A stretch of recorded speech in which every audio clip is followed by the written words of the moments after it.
In 3, 2, 1. All right, shut up. And one little tip that I've developed as a 30-year-old man that I figured I'd just share to the world is something that's been right in front of me my whole life, but every time I do laundry, I've just been throwing my pillowcases in there. And I never thought about how easy it was to just get fresh pillowcases all the time. I would always wait till I did all my sheets. It's kind of like two separate entities. I either do all my clothes or I do my sheets. It's very rare you get to do them both.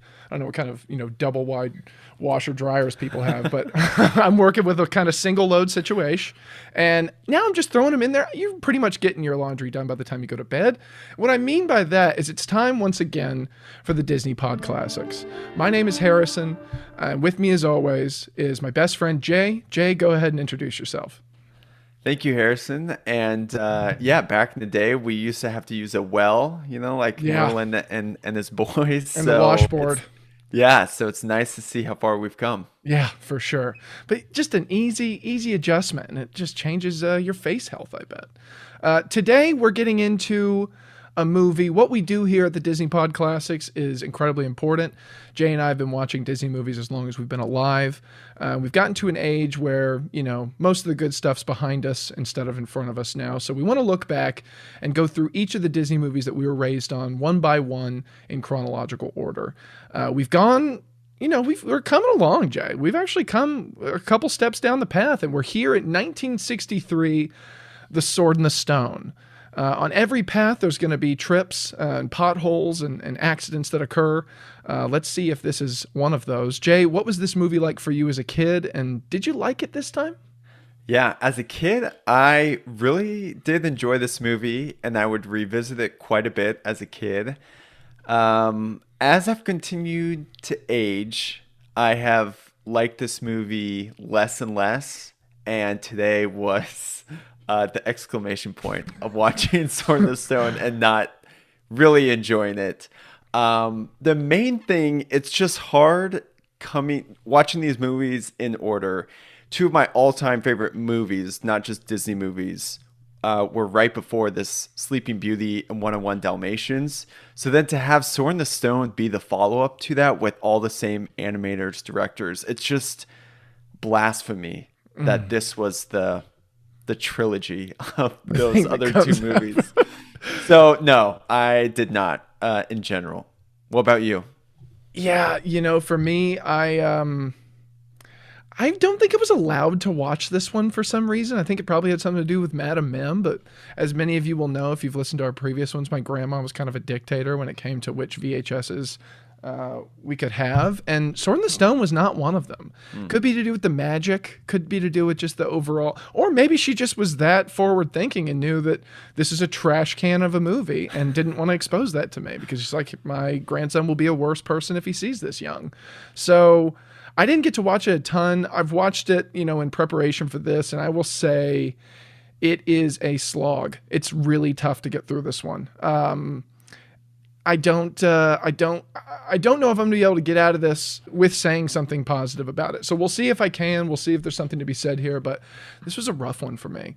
I would say this is the major accident along the Disney path of life that we've had this, at least thus far. I can't imagine anything's coming down the corner worse, but this is definitely it. It's almost like you said you're, the two leading up, Sleepy B and 101 Ds.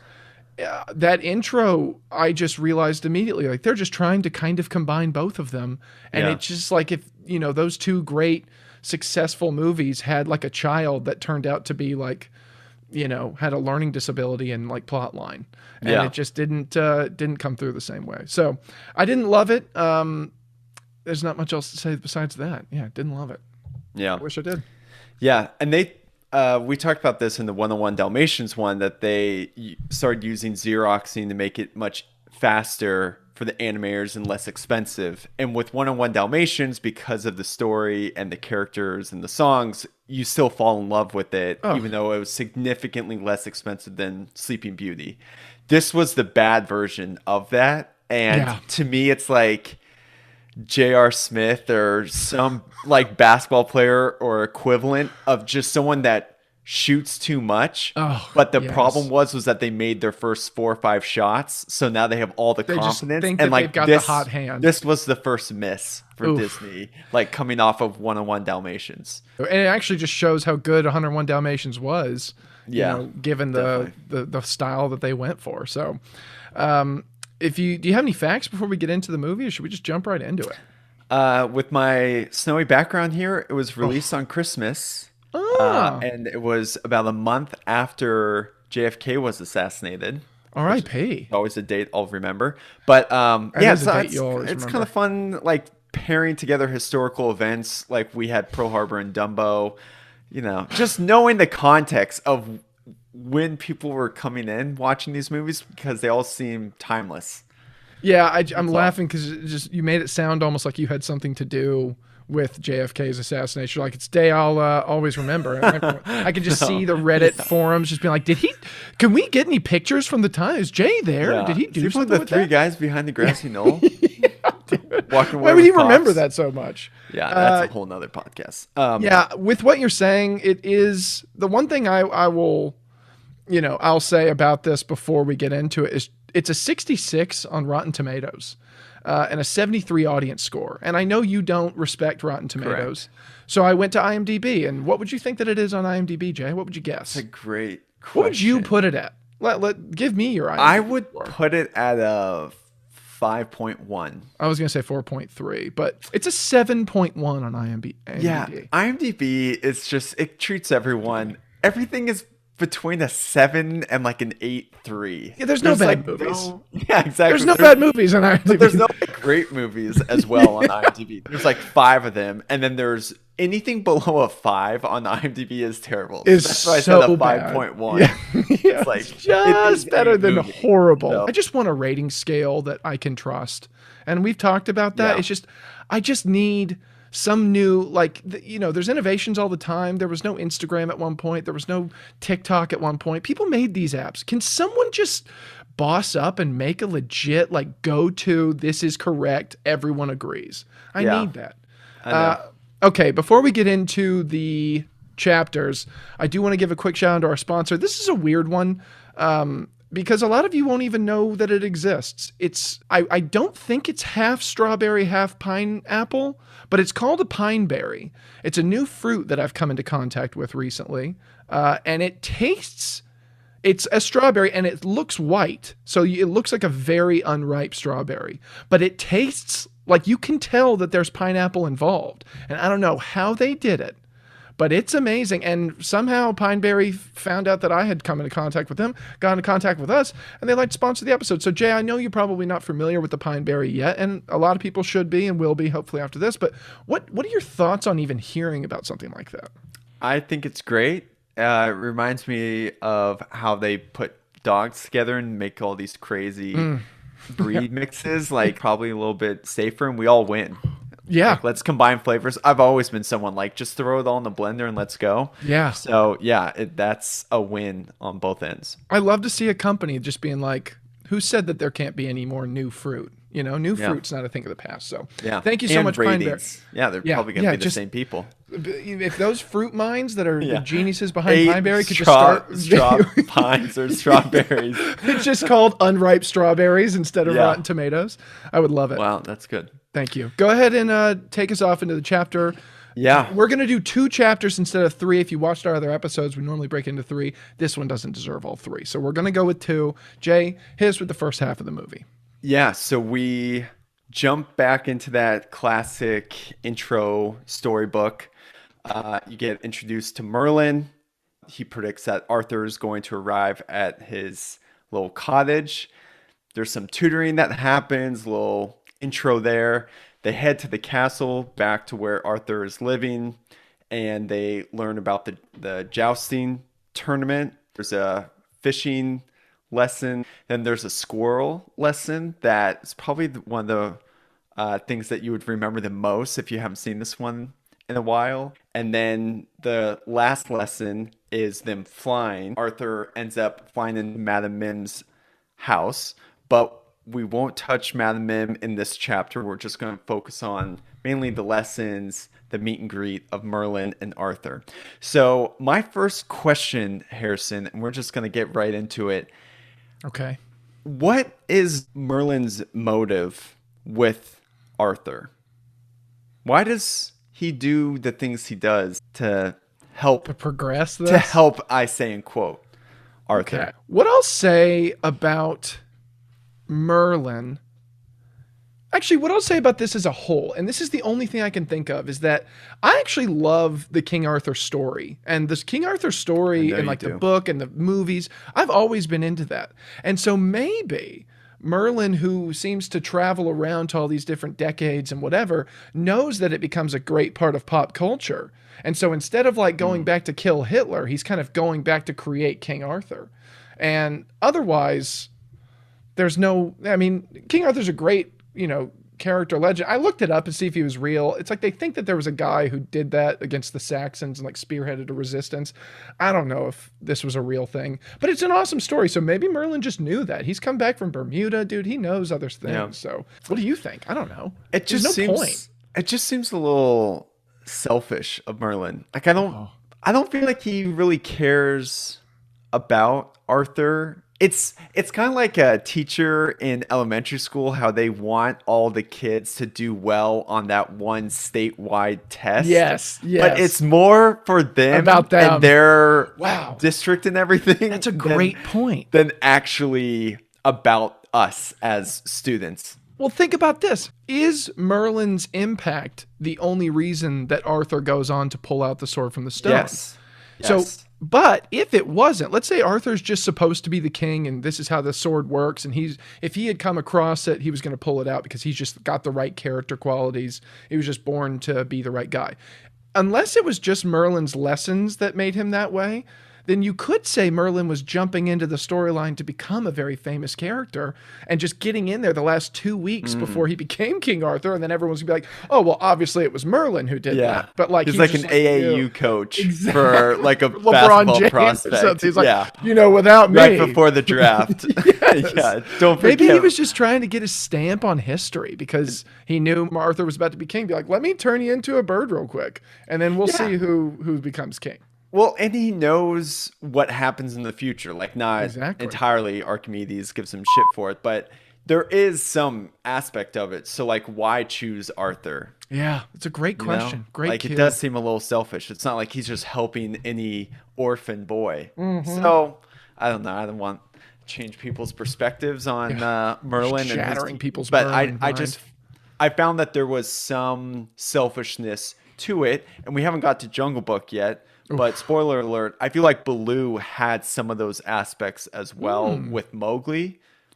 And it also is strange as well. Like, it's not just about helping this poor boy. Yeah, there is an element that they are getting something from it as well. There's a lot. Speaking of Xeroxing earlier, there's a lot of repeat everything. First off, I'd love to ask you, like, do you know what voices can you name? Because there's a ton of people who are multiple voices in this that are also voices from other Disney characters. Did you pick them out, or was it something that just passed right by you? In general, passed right by me, actually. Wow. The only one that I captured was Madame Mim. Really? Do you know who Madame Mim is? I do know who Madame Mim is, yeah. Okay. Nanny. It's great. Bagheera is the narrator and the dad. And then I guess I was looking it up, and Towser is in the background, like, old Towser. No way. He's in the back. I've got something to talk about later on, but moving past that, Archimedes is Rabbit from Winnie the Pooh.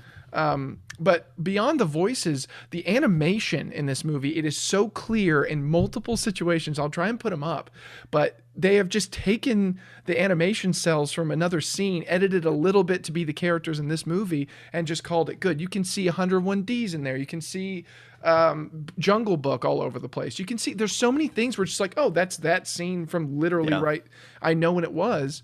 And then speaking of voices, I guess one last thing is just a fact that I knew in researching is that the kid who was doing Wart was going through and was, let's say, done with half the movie, and his voice, it took so long in production that his voice changed and he lost the job because his voice cracked on set, and they were just like, gave it to somebody else. And you can tell when the voice of the person changes. Like, it's just, they didn't even go back and redo it. So kind of lazy. And once you know that fact, you can't unhear it when you're watching the movie. It's true. Did anything stand out? The one scene that stood out to me the whole time was the squirrel scene. You said it would be the most memorable, but it's because of the very last shot. He's in love with this crazy, or the squirrel's in love with him, and then all of a sudden he turns into a boy, and the last frame is just her because they just go through this whole thing like, oh, squirrels mate for life. She thinks she's found the one, and she realizes it, and she's just like heartbroken and depressed. And it's just on the end. I was like, holy shit, like, is this really what's going on right now? And it was just like a way weirdly heavy moment for that exchange, which already didn't matter, but that one was the only thing that stuck out to me in that whole chapter. Yeah, that love business is a powerful thing. Greater than gravity? Well, yes. In its way, yes, I'd say it's the greatest force on earth. Damn. You're ready to drop quotes like bombs right now. Yeah. How good. That is the part that stood out to me the most as a kid as well. And I do find like the target market is a bit confusing. Like, there's some pretty sophisticated things that Merlin is mentioning that there's no way like a 6-year-old or a 10-year-old is understanding or grasping. Totally. And there's also no way, unless they're doing a podcast, that two people like in their 30s would be watching Sword in the Stone. True. So like there's no Venn diagram. Yeah. The only time we've ever talked about this was with Snow White, where Snow White, it's so scary that it's a young kid who would be interested in like the Snow White fairy tale. It's too soon. The witch is too scary. It's that avocado. The avocado, dude. It really is. It's the same thing with Sword in the Stone as well. It's only ripe for a very specific part of your life, and I am not in there at all. I know I'm overripe right now. If we were doing a 10-second podcast on this, how I would frame it is it feels like a Saturday morning cartoon, and it should have been one. It would have been a lot more redeeming if it was, but if you're going to have it be a feature-length film, it needs to hold up to all of the other classics that we've done so far. It's like such a glaring pimple on like a otherwise very beautiful face of Disney. You could so easily convince me that this was not the same company, because I'd be like, it's almost hard for me to believe that it is. It's crazy to look at that. Another thing that they reused is, I don't know if you noticed this, but when he's falling or something happens, he does this thing. I'll try and do it.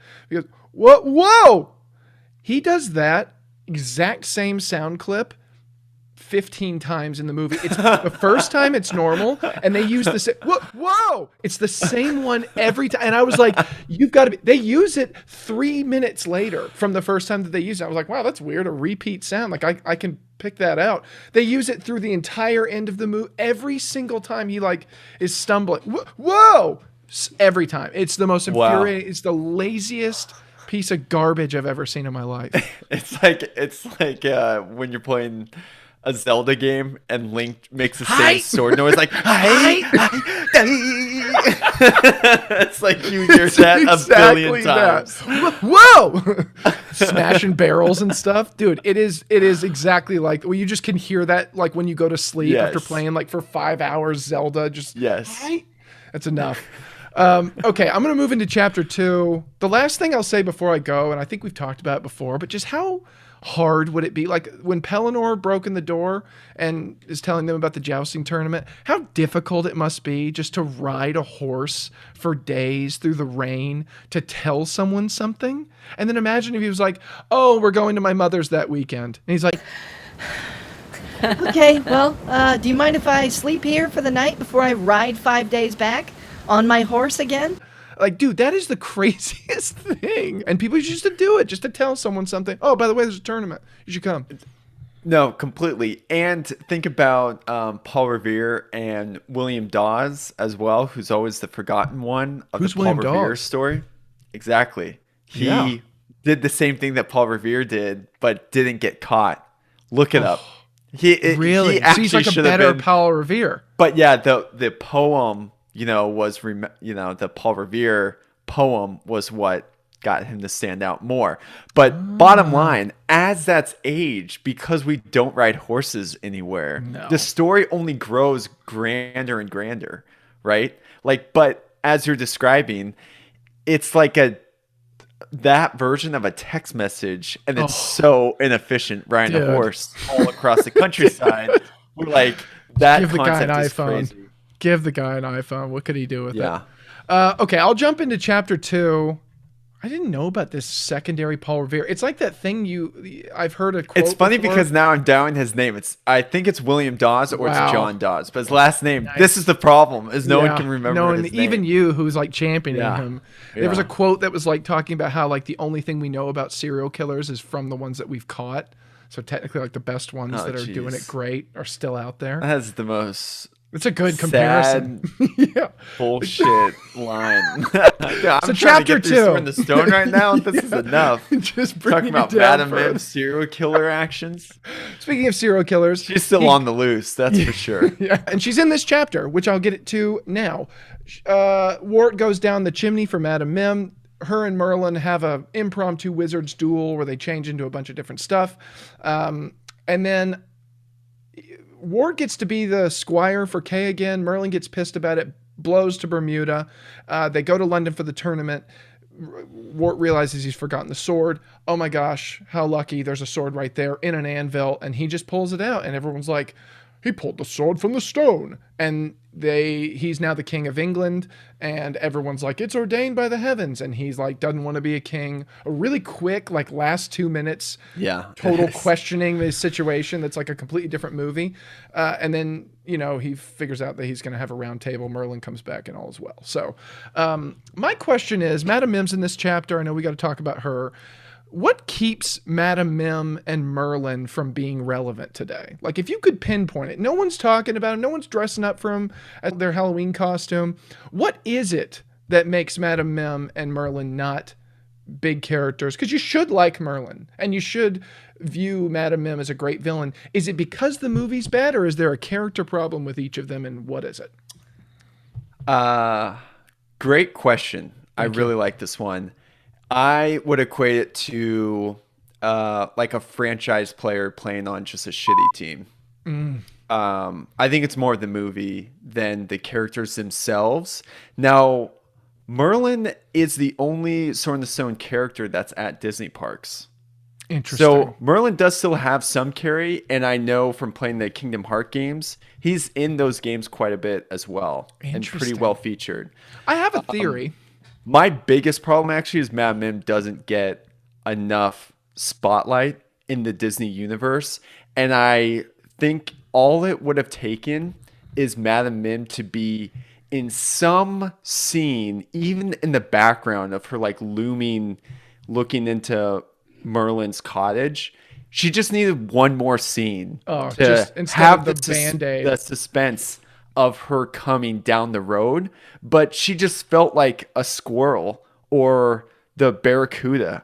Like she didn't get the spotlight that she needed, and she needed to have 2 scenes. And this movie constantly was throwing new characters at you, and she just fell into one of those deck of cards, and she was the ace. She should have been spotlighted more. Wow, what a great way to put that. I really think you nailed that there. Yeah, my thought with Merlin was just the fact that you can't like Merlin because he gets what he wants by threatening everybody.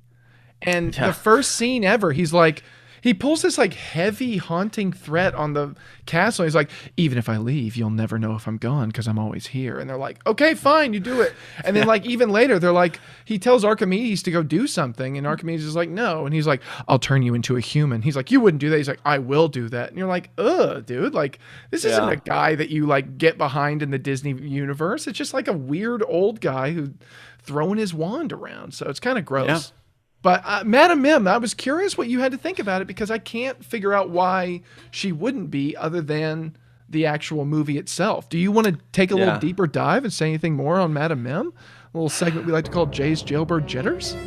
Yeah, what I'm gonna do with Madame Mim is actually take my Jailbird Jitters time and transform it into Dating with Disney. Whoa. And we're spinning it on you. Whoa. And if you had to go on a date with Madame Mim, where are you going? God. What are you doing? Where are you going? You have to. Okay, It's that I'm scene just in gonna go Space stream Jam, of like locked consciousness. up. Oh. Michael Jordan's having to lose a bunch of one-on-one games. Is like, she you, into you me? have to. Like, she's excited about the date, or am I having to like wrangle she's- her? Think about her personality. Of course, Maybe I she's just into you. okay. Stream of consciousness. My first thought is like, how do I do something that's like disassociating, so it's not just a bunch of me and Mim time. Think about the green dress lady from Ichabod Crane. Like, she's into you and wants to date with big you. time. Okay. Okay, this is rough. So, movie theater is out. That's just she's gonna cause chaos or cause chaos for me. The instinct I'm getting is an amusement park because she's so high energy. You kind of want to keep her distracted. Or do I just lean in and be like, I'm a Mim guy now, and like just decide to really, let my heart open and let some terrible Mim in there. I think amusement park's my deal, but this is freaking me out. I feel like a cop just like clicked the light on me and was like, how much you had to drink tonight? And I'm like, What? Nothing. Shut up. You're drunk. so for me, it's she's I can't think of a worse Disney character to go on a date with easily. I mean, like Really? by far. I Well, can't. I mean, there's a reason why I hijacked it. Yeah, it's really solid, really solidly done. Yeah, I do not disagree that Imagine she'd if be- she pulled the sword out of the stone. How that changes things. I- Would they be like? Well, I would be in. Like, I'm down to just mess up this world. yeah, that's like I true. wouldn't mind like God, another wouldn't that be a 15, better 20 movie? minutes to just do an alternate ending. alternate The ending one where came Mim does out. it? It's funny when I saw that they made a Blu-ray for Sword in the Stone. Like, how many people bought that? But I know that people did. But like, Of course. but if they had like a 15-minute alternative ending where Madame Mim pulled the sword and just reigns Everyone's terror like, as a "Shit." dragon and just like conquering all of the land, I am so in for that. Oh my I think god, it'd be that's what we'd great. like to sequel. All to. of the characters should. I mean, I Madame Mim is what stands out to me the most. By far of this It's just movie. crazy how I she's spend the not most time survived. thinking of Madame Mim, as scary as that sounds. Dude, and you probably want to go on a date with her. I would love, like, imagine going to your amusement park thing. Imagine if a couple dressed up as Merlin and Madame Mim and went to Disneyland. See, you like would think that is they a were the great- perfect couple. Yes, Like, that's yes. amazing. That Yeah. shows some real depth. But like, it's not Frozen. No one's wanting to dress up like her for fun. It's just a No. shame because she had potential. And they just let it go. And that's Yeah. the roughest part of this. This movie was 100% slapstick, 100% beard humor. Like, I remember you said, if you had to put it in a sentence, the way I would do it is this reminds me of my 10th grade papers where you'd have a word limit. And so you'd increase the font size on all the periods so that it would be Wow. longer. And then, like, just bullshit words in there where you could say like he went left and it's like expecting to go right, he maladroitly took a left, and you're just like, I'm trying to say the same thing but I don't have any words to, so I'm just fluff. Dude, there was a laughing scene where Archimedes is laughing at a joke and it takes 45 seconds for him to stop laughing. And I was like, this is the most obvious cover up of you guys just needing to kill time so that this is a feature-length film. It should have been a Sunday cartoon. It should never have been on this list of movies with the rest of these greats. That's what I think. Yeah. No. Well said. It's mixed. It's a bad paper mixed with like a work instructional video from the 90s and a Saturday cartoon, all wrapped up into one just demon child. So to me, this is a really rough movie. Let's get into our favorite categories. I've got a favorite character. Okay, I'll get into it. You go first. Give us down the list. Favorite song, favorite character, favorite scene, favorite quote. All right, let's start. A song, there really wasn't much, and that is always going to be the capper. Like, this movie could have been not one of my favorites, which it certainly is, but if it just had one good song, it would keep us much more engaged in Sword in the Stone because it's the songs that last longer than the movie itself in most Disney movies. And to not have a good song in this as well is just complete crap. Well, they threw so many in too. That's the It's thing. just Is like, they'd have what a song. were they though? It's the No, but it Sherman was just Brothers like- who also they did an Book ABC and song. Aristocats, and yeah, it's Dude, just what is that? Like, why are they teaching ABCs in the middle of this movie? Like, they yeah, go all the way Saturday through like morning F. cartoon. Dude, you nailed that. You nailed Yeah. that. It is exactly how it should have been. I guess I would say that's what makes the world go round. It's like I do get that It's stuck in my head bumpier, I guess. sometimes. Yeah. Character, the wolf, and I would be in trouble with myself if I didn't mention the wolf. Didn't But I represent the wolf. really liked him. Again, he just like stops being the character along the story. There's Wile no E. like Coyote. conclusion. Yeah, exactly. But he is. I do enjoy him. This best scene is the Madame Mim fight for sure. Really fun to just see them change into different characters, and there's Truly. no complaints there. And then the quote that I said earlier, that love business being the powerful thing. Okay. Yeah, those are good picks. The Wolf does deserve. The first time I ever saw this movie, I was like, "Ha, that's good." This time when I watched it, I was just like, "What?" It almost upset me that he had potential and they just dropped him off a cliff. He came in at weird times, he exited and was just He never did come seen in at again. weird times. It was just Yeah. it was a strange thing. Okay, I'm going to zoom through my 3 of them because I really want to talk about my favorite character. My favorite song, they all suck. The intro song explaining the book was the best one. Yeah. The scene, the one where the guy in the crowd's like, he pulled the sword from the stone. Legitimately, and I will say this on record, the only thing good about this movie are the clips that are used in the Disney commercials on VHS growing up. There was a couple sound bites at the end of that movie. He pulled the sword from the stone. And I was like, oh, I'm about to watch Aladdin or something. Like I remembered it worked into those montages. Those are the only nostalgic moments for me.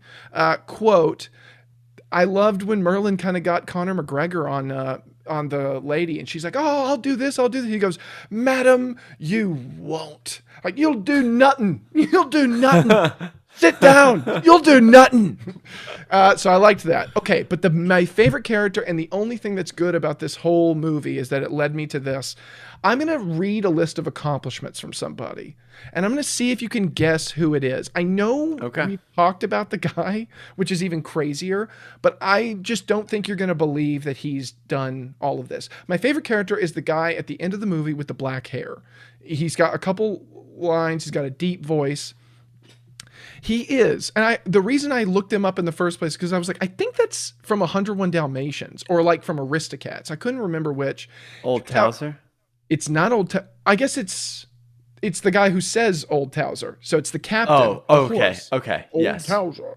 Yeah. It's also the Russian cat in Aristocats.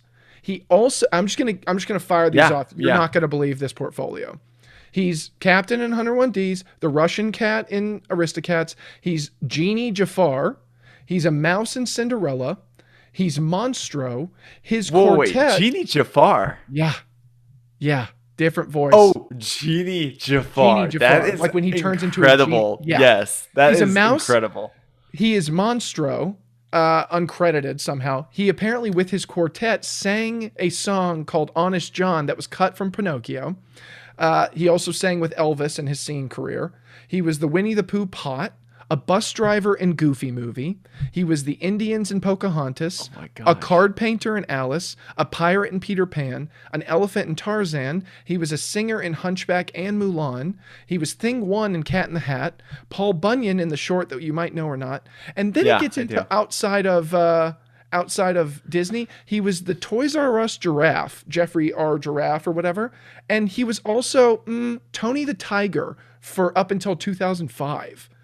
And I'll also tell you this, and maybe you'll know who he is. He sang "You're a Mean One, Mr. Grinch." Wow. Dude, Thurl Ravenscroft. Best character of this whole movie. This guy has the best pedigree I've ever seen in any, like I thought Roald Dahl was the man. It's a battle of the Titans right now. Dude, this guy has been in almost every Disney movie in one form or another. It's the most incredible thing I have ever seen in my life. And was like shipping Winston Churchill around in an airplane in World War II. Just dude, but his wife did die of like unknown circumstances, so he could have killed her. But other than that, this dude's the man. Tell me your thoughts on that right there. That's at a minimum 65 years of a career. I did the bookends of those movies. You said that's amazing. Yeah. I was the Genie shocked. Jafar voice is so fun. Yeah. I love that. Yeah, that was definitely the coolest one. The fact that Jim Mr. Cummings, Grinch guy and did Tony the Tiger too blew my mind. Yeah, it's incredible. Yeah. Anyways, who's Jim Cummings? Jim Cummings he was Pete singing for Scar as well. Like I could go on a long list and it wouldn't be as efficient because I didn't look it up before, but he's also another one. Dude, there are some guys out there that have just put a stamp on. No one's talking about Thurl Ravenscroft. Also, one of the best names I've ever heard in my entire life. Yeah. Thurl Ravenscroft. Okay, sorry, I know that took a lot of time, but would you think that this movie is worth a rewatch, Jay? I don't. If you saw it growing up, I won't watch this movie for a long time. I hope I don't watch this movie ever again. Yeah. I'll say that until we're like 60 and on our deathbeds and going to do another round of this podcast. But do you think it's worth a watch if you've never seen it? No. The fact that you had to think is crazy. Would you show children this movie? This is the only one that's like, are they at the avocado age? I guarantee a child hasn't seen, unless they've seen all of the Disney movies and it's like, oh, this is the last piece of the puzzle. This is the last state that they haven't been to. But no. If it's not like there's great lessons or anything. I know I enjoyed it as a kid, but if you're a parent out there, have them watch the 40 better Disney movies than this one. I think it's the only one that I'm a yes on is show kids. I think that there's an age, and I'm not sure what it is because I'm not good at kids under like 8. Oh, wow. I think it is 8. Is it? That's when I was a huge fan. I feel of like this at movie. one point there's an age where it would click. And I'd be like, this is a terrible movie, but I don't know what age that is. So let's say I think under 8 it could be stimulating, and it's better to get it from Disney than from like Coco Melon or something like that. So whatever. Okay. Could be a sponsor. Let's not get into it. Okay, for our playground pick'em. This is just a complete remix. We got some problems with Coco Melon.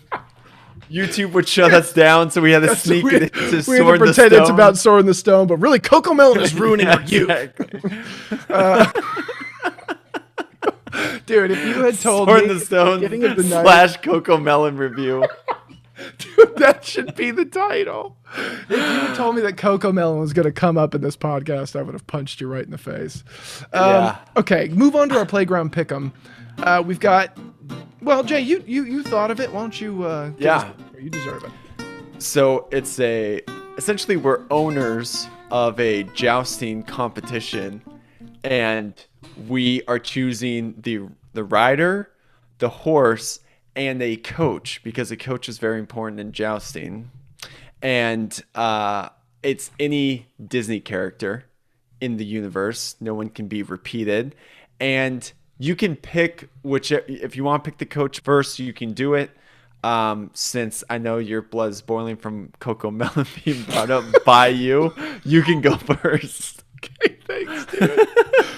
Holy Great crap. that you brought it up too. It's like, if I would have known, it's like, dude, you brought it up. If I would have known I was going to let that one out of the bag that's just burning inside me at all times of every day, I would never have believed it. Okay, when you said this to me, did not realize that we were picking a horse. I thought we were just picking 3 jousters. So I'm going to have to go. Just one rider, one horse. Okay, I'm going to go ahead and pick. My rider is going to be Robin Hood. And I'm choosing that because he's obviously got a dexterity about him that's unmatched. He has to have some kind of a wiry strength. And I think with joust, I mean, first off, Jousting is the craziest thing I've ever seen in my life. That is like two cars going at each other, each of you with a sledgehammer. The fact that people used to do people that. have done in cars. We love that. A lot of places that are pretty boring. You're gonna find that on Coco Melon. Okay, so I will say Robin Hood. I think he's got great accuracy. I think he's strong enough to knock someone off, and I think it's more about being shifty and technique, and I think he's the technique man. So I'm going Robin Hood. It's funny because I know nothing about jousting. It Really, seems dude? like, That's weird. It seems like you're just stationary and that there isn't that much skill to it. But you have to do the jab while you're not getting hit at the same time. Like there must be some kind of a balance. I know that there's skill. Horse riding. It's the reason why we're drafting here. Yeah, I'm just that's saying. true. I don't know what qualifies. Dude, Geppetto was on my short list. I have no idea what I'm doing either. No. Okay, so you're picking Robin Hood. Same Robin I'm Hood, going yeah. Sean Yu. Oh, Mulan. God. Just tree That trunks is for legs. so smart. He's coming in. And I'm actually feel very comfortable that Sean Yu would get the best of Robin Hood. But small target? No, dude, they do that. No, Sean Yu's. That was the two strategies that I had. Like you either go extremely small target or like phenomenal Mushu. athlete. Yeah. Or you go Sean Yu. And so his just beast of himself. He's just not going to get knocked off He lives on a his horse, dude. Yeah, that was the right call. I didn't even consider him. That's so embarrassing. Okay, then I'm going to pick the coach. And now that I've already lost, I'm going to say, I'm going to go with my heart, and I'm going to say Honest John is my coach because I just he has to get picked in every draft. He has to get picked in every draft, first off. And secondly, I think he'd be hilarious because none of these characters know about jousting. And so I think I would enjoy just Honest John's morale and his team building on the side. I just think he'd be good. He'd have funny things to say if you lost when you came back, you know, tail between your legs. I think he'd be a good guy. So that's my coach. He would have a jousting book upside down, reading it to Robin Hood. Oh, you know the thing about jousting. Yeah. Robin Hood and Honest John are like the exact opposites. They could be brothers. Animal. They could be brothers that like never got along and went completely different ways. And like one was just a complete dropout and the other was just a star student athlite, all of that. My God, that's an amazing. They actually should be related. Dude, that is so good. That's a they're great both foxes. story. That's a great spinoff. Can you imagine if they just put one line in Robin Hood where he's just like, yeah, my brother's just been schlepping around the city, just conning people or something. Up in Italy. Like, what? Dude, that's so good. That's something we'd like to sequel, dude. That's phenomenal. Okay, pick your coach or horse. Yeah, I'm picking my horse. Almost was my first pick, actually. I'm going Samson, Prince Philip's horse from Sleeping Beauty. Damn. Went through a lot, has a good amount of humor, and can be convinced with carrots. So wow. Yeah, you do need that. I just go with Sean Yu's horse. I almost did the clean sweep. I did Sean Yu's horse, and whoever wants Sean Yu as a coach. That's fine. Whoever Sean Yu, exactly. It's like LeBron demanding his coaches. Like Sean Yu will choose who. Sean Yu, I don't get to pick this. Okay, the only one I'm thinking of is the one in not Frozen, but it's not even going to count. But it's the one in Tangled. That's the only horse that I feel like had some personality. The only other one I can think of is... horse. Can I pick that? Yeah. Universe? Yeah, I'm blanking on his name. I want to say like Philip, but it's not. Wow. I'm just going to put it up on the screen. Yeah, we're just both going to not know. It's something. If I can pick that, great. Because if I can't, the only other one I can think of is Cyril. That kills me. Longbottom. So I think it's best for me if I don't get jacked up. Dude, it doesn't matter. I could have the best. I could have. Oh, you know who I should take? I'll switch my whole thing. I'm taking Pegasus. Pegasus. I know. I almost made a rule that it's my only. Yeah, it's not even a horse, is it? It's a Pegasus, so I shouldn't be able to. It's not going to matter. Sean Yu could take Robin Hood off of Pegasus. He's just that guy. He's that guy. Okay, well, I don't even think it's even close. Do you want me to say? I pick my coach. Okay, fine. Pick your coach. I'm going to go with... You know what? I'll go with Merlin.